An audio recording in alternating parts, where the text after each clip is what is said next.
Today, I want to briefly go over the pending Japanese election that's coming up. Okay, it's going to be historic in many natures. We got the young versus the old, conservatives versus quote unquote liberals, and everybody. There's three main people jockeying for position. But what's come out of this is that what came out in the first poll was this woman named Takachi is leading by 4 points. And she definitely could become the first woman to be prime minister of Japan. And she is a conservative hardliner. She doesn't like China. She wants to support Taiwan. She believes that media outlets, if they don't support the government, they should be closed. She she's very, very much a conservative hardliner. But we don't care about that. It's not our country. What we care about is what is her economic policies. So you can stop and read this. You can see that she's up against this gentleman. I don't want to really try to pronounce his name. He's a charismatic 44-year-old son of a former prime minister who was considered like great. Okay. I read through the Japanese news on what they think about these guys, and this gentleman comes off as this is what they say, not me, empty suit and dumb. Okay, but the money in Japan, they want this guy. But when the first poll came out, you can see in the second paragraph, he was 4 points behind Takachi. All right. Now, they actually say here that her fiscal stance is more worrying. A devotee of Abenomics, she has been a vocal advocate of monetary easing and fiscal expansion, two of the three arrows that made up her political mentor's flagship policy. But with inflation now back and interest rates positive, there's no case for fiscal irresponsibility. Takachi needs new arrows for her quiver.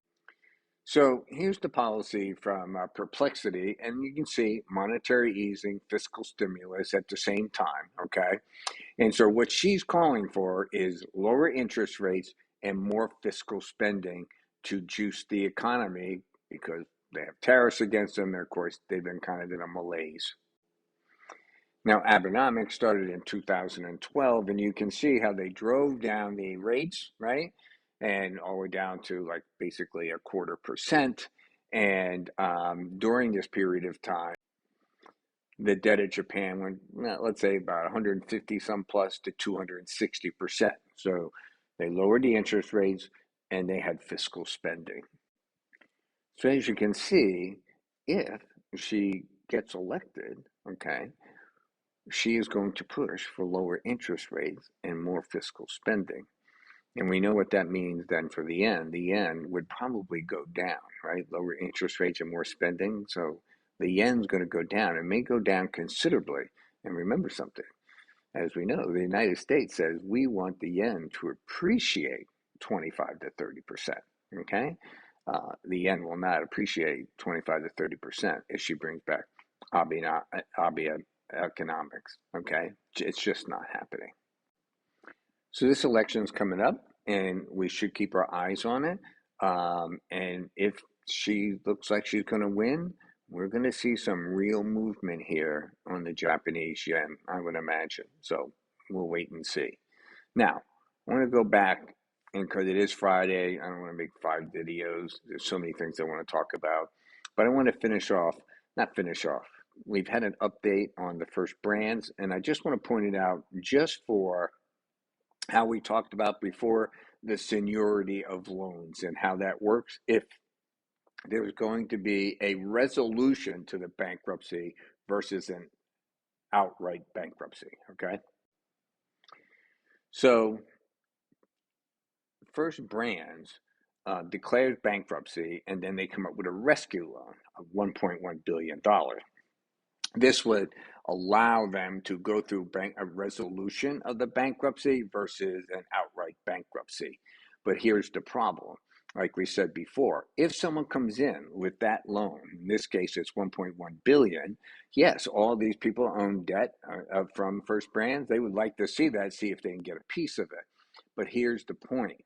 it has to be senior to all the other debt. It has to be number one. Who's going to come in to a bankrupt company, give it $1.1 billion, and then lose all their money? They want it against all the inventory of First Brands, so they'll give them the $1.1 billion in capital. But it was challenged in court by Onset. Onset has said that they are the largest known creditor of the bankrupt U.S. car parts company. They describe themselves as a dominant force and leader in the equipment lease and finance industry, and they built up a $1.9 billion exposure to First Brands in the years before a collapse into bankruptcy. So they filed a preliminary objection in court to the $1.1 billion debtor in possession DIP loan. Okay, what is a DIP loan? This is where it's backed by the assets of First Brand. Okay, that's all it means. It's debtor in possession. That's what it means. All right. This first ranking loan, it's number one on the hierarchy of loans. And Onset saying, whoa, whoa, whoa, this is totally unfair. We're the largest debtor with 1.9 billion. We go back to 2017, and we believe that we have the paperwork to show that we own all the inventory in First Brands. Okay. Now the judge is going to look at that. They're going to make a decision on it. But this is unusual since Onset is the largest creditor, and it makes an objection significant. And I don't think that this $1.1 billion loan is going to go through, because in the process, you think about it, they're just saying, don't pay attention to everything else. All the inventory belongs to us in this $1.1 billion loan, okay? But you have all these other people out there saying, no, we own that inventory. This is going to be resolved over years and years and years and years. And so finally, what I would say on this is that because it's going to be a messy bankruptcy, what's going to happen here is that I believe the firms that acted as a broker for these factoring loans, okay, which were, now they're saying $18 to $20 billion. So if you have these factoring loans on the inventory of $18 to $20 billion, how are you going to have $1.1 billion come in? It makes no sense, okay? And that means that the people who acted as brokers for this, I don't think are going to fare too well in bankruptcy court, and I would look for them to start doing some settlement talks. And when we first put up this First Brands problem, and we mentioned Jeffrey was selling about 70-25 a share, which was all-time high, and they had a position taken by a Japanese bank. They came out with record earnings, and the stock today is 62.5. And I think they're still going to be under a lot of pressure. So what do you think? Tell me in the comments about what you think is going to happen with Japan, or what's going to happen with First Brand. Pick your choice. Thanks for listening, and like and follow.